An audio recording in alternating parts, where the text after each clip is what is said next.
What's up, y'all? It's Nate Almighty, and I'm back with a character breakdown. And let's talk about the return of Diamond, the absolute super savage Sampson.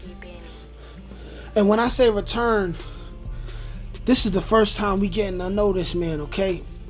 This is somebody who Jannard gave us whispers about back in season 1 when he said, Diamond, why are you moving like this? You know, the old Diamond would have killed them by now. Now we finally gonna get to see, and hopefully for a very extended period in time, the real Diamond before he went to prison, before he did the 15. The gangster Diamond, the super savage Diamond, the Diamond who put Rojas in a wheelchair for the rest of his life, right?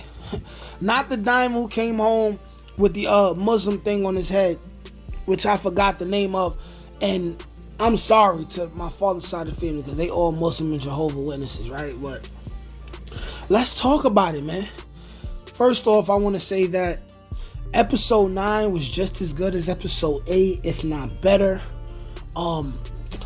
We all knew Leon was gonna die. I guess we could touch bases on Leon first before we get to the return of the super savage Diamond and what it may mean for the rest of Power Before Force, right? And how it may affect Tommy and the rest of the characters. Now, we got Leon, who we all knew he was gonna die. I did a video yesterday talking about the top 5 major death predictions. I purposely didn't put Leon because I was hoping he wasn't gonna die, you know. But this may be the first time. No, this is the second time, I believe, that we see a teenager, a kid, get killed in Power. I believe the only other time was Raina, which, by the way, was a way more savage scene, but that's not what this is about. But before we got to Diamond killing Officer Reeves, who also, I knew at the beginning of the season that he was going to have to go because he's not crooked. So there was no way he wasn't going to catch Diamond anyway, right? But you've seen the culmination of, from episode 1 of Force, season 1, where Diamond was coming home trying to be this extra super duper humble guy. And we've seen the streets continuously call him. We've seen him wrestle with the fact that people were dying because of him. People were dying because of his organization.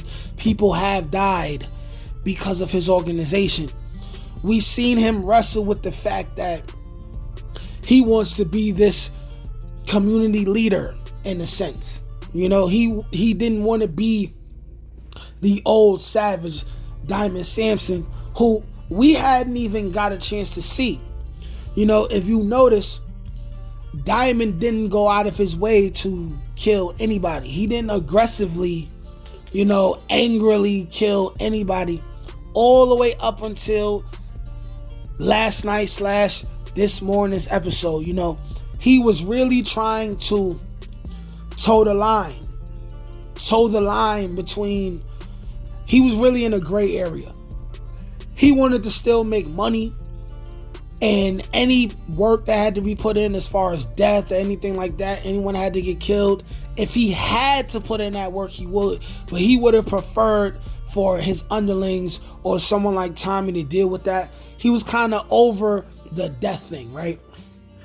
Now, the first sign of the angry gangster savage Diamond Sampson that we seen was when Diamond strong arm, right, pun intended, right, Jamal, and stole his family away from him, because that's literally what he did. He Debo'd his family. You know how Debo said, "That's my bike, punk." Diamond said, "That's my family, punk. Leave them alone. Leave them alone," right? You could tell that Diamond really was fond of Lil Leon, because Leon reminded him of himself. He was really fond of Gianna.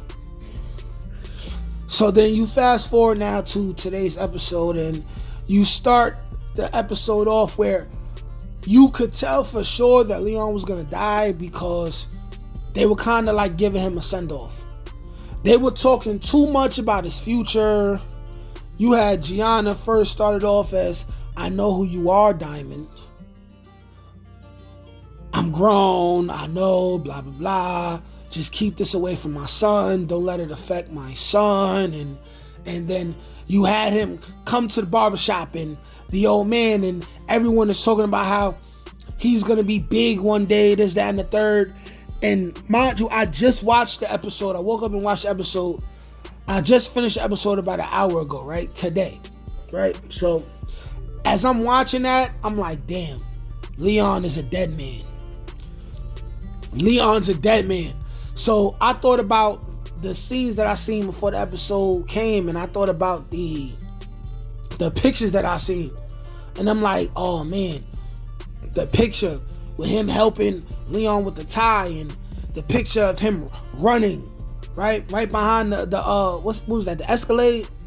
I'm like, man, Leon is a goner, man. So once I seen Leon's bullies pull up, and I seen Leon knock dude out, I'm like, yeah, he about to knock. I'm like, yeah, he about to shoot Leon, you know. And what's crazy is that scene shows you exactly what happens in the streets for real. You know what I'm saying? A lot of these young boys these days, you know, they scared to get punched in the face. So if you embarrass him or you put him on World Star, you knock him out, you punch him and you put him on his back pockets, right, where his Metro car's supposed to be at. What they do is they gonna get a gun. By the way, chances are both them kids, or at least the shooter, is gonna die. Diamond seen both of them, right? Maybe Diamond will let him live, but then again, we just seen Savage Diamond. So now let's continue.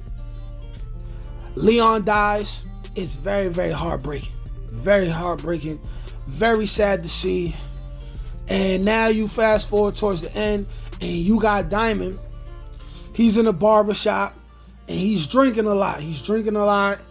And by this point, you seen Jamal. Jamal went to Officer Reeves. And then I'm like, oh man, Jamal snitched to Officer Reeves. Jamal might end up dying. And then you go to the scene where Diamond is in the barbershop. The barbershop is not locked.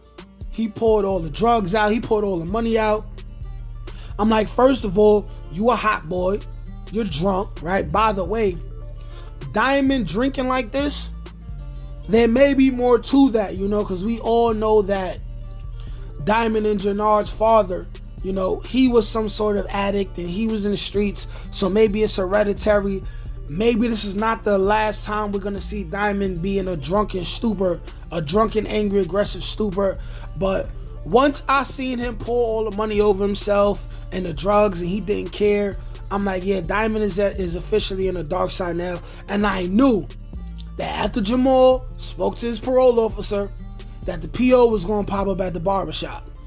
Did I expect Tommy to be there? No, right? But fast forward, now you got Tommy there.